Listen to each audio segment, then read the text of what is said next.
ronsen, saya sudah mencuci tangan, lalu memberi salam ke pasien dan juga memperkenalkan diri kepada pasien seperti selamat pagi Bapak, dengan saya Dr. Eva yang menjaga poliklinik hari ini. Hari ini kita akan membacakan hasil ronsen dari Bapak ya.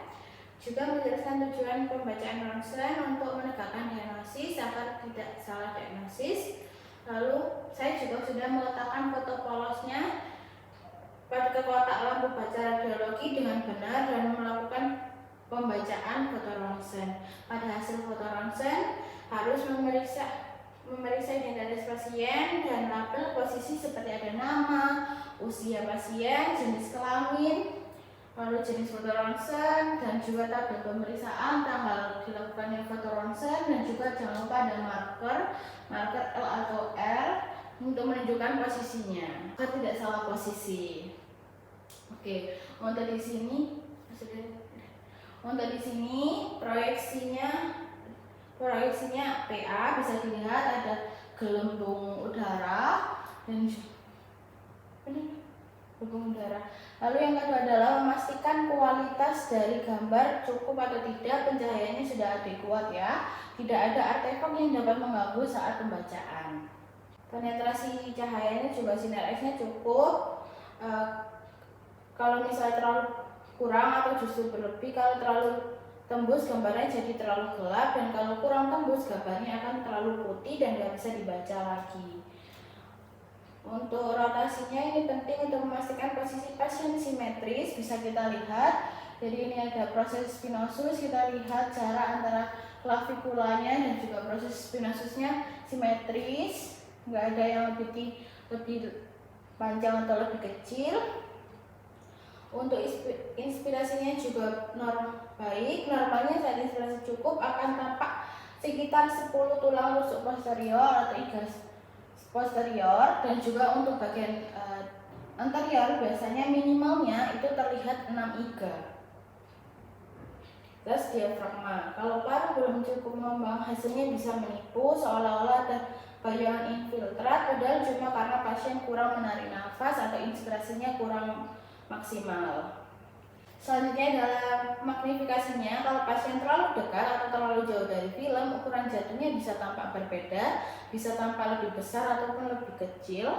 Jadi kita pastikan ukuran proporsionalnya agar tidak kelihatan membesar secara semu. Yang selanjutnya adalah angulasi. Ini artinya arah sinar X-nya harus tegak lurus ke dada pasien. Kalau sinarnya miring, bentuk jantung dan diafragmanya bisa tampak tidak normal. Untuk seluruh lapang paru terlihat jelas ya seluruh lapang parunya. Kita harus pastikan dari puncak paru atau apiks paru sampai ke sinus costophrenicusnya kelihatan tajam, jelas, tidak ada bagian yang terpotong juga. Selanjutnya kita menilai temuan radiologisnya. Ini kita bisa lihat ya. Penetrasinya sinar X-nya cukup. Untuk vertebra cervicalnya, proses spinosusnya berada di area midline atau di area tengah dengan jarak yang sama dengan kedua pedikel yang menandakan posisinya simetris dan tidak ada rotasi. Oke, selanjutnya kita menilai temuan radiologisnya. Untuk yang pertama adalah ukuran jantungnya. Kita hitung cardiothorax ratio-nya atau CTR-nya perbandingan lebar jantung dan lebar dada. Normalnya jantung akan kurang dari 50%. Jika ditemukan jantungnya lebih dari 50%, maka kemungkinan besar terjadi kardiomegali atau jantung yang membesar. Misalnya. Lalu yang kedua adalah aorta dan mediastinum superior, apakah dia melebar atau tidak. Kalau pada pasien ini terlihat tidak ada pelebaran, terlihat jelas. Kalau melebar bisa jadi ada aneurisma atau massa di mediastinum. Yang ketiga adalah posisi trakeanya. Normalnya trakea harus berada di tengah, tidak bergeser ke satu sisi atau tidak terdorong ke sisi yang lain. Kita perlu curiga kalau bergeser ke satu sisi yang lain, kemungkinan ada effusi pleura, atelektasis, atau massa yang mendorong atau menarik trakeanya. Yang keempat adalah hilus paru kanan dan kiri. Hilus merupakan tempat keluar masuknya pembuluh darah dan bronkus. Nah, ini hilusnya ada di sini ya, sekitaran sini. Jika ditemukan hilusnya menebal, bisa menandakan kongesi paru atau pembesaran kelenjar limfe.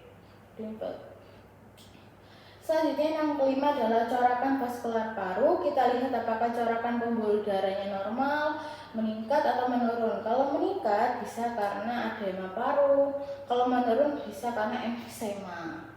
Pada pasien normal bisa terlihat normal untuk corakan vaskularnya ya, nggak terlalu banyak. Selanjutnya yang keenam adalah parenkim paru. Ini bagian yang paling sering jadi fokus utama. Kita lihat apakah ada bayang infiltrat. Normalnya infiltratnya bakal terlihat rapi, nggak terlalu banyak atau terjadi penebalan. Ada nodul atau tidak. Nodul biasanya menandakan adanya metastasis seperti karsinoma paru, adanya fibrosis atau tidak, kavitas atau kelainan lain.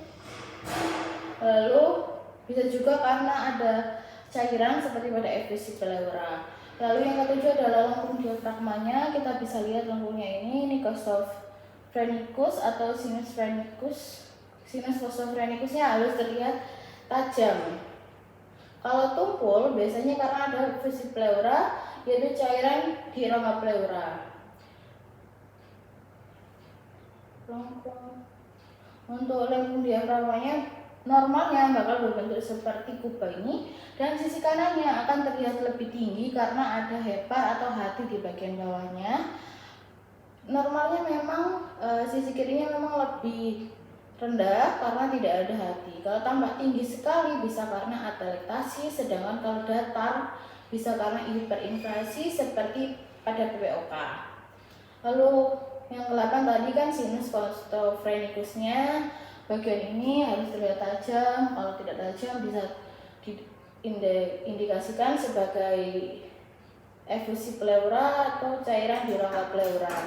Lalu yang ke-9 adalah jaringan lunak atau subkutannya. Kita lihat apakah ada udara di jaringan bawah kulit seperti yang bisa masuk kutan atau benda asing seperti jarum atau koin. Jika tidak ada, pada pasien tidak ada ya, semuanya normal.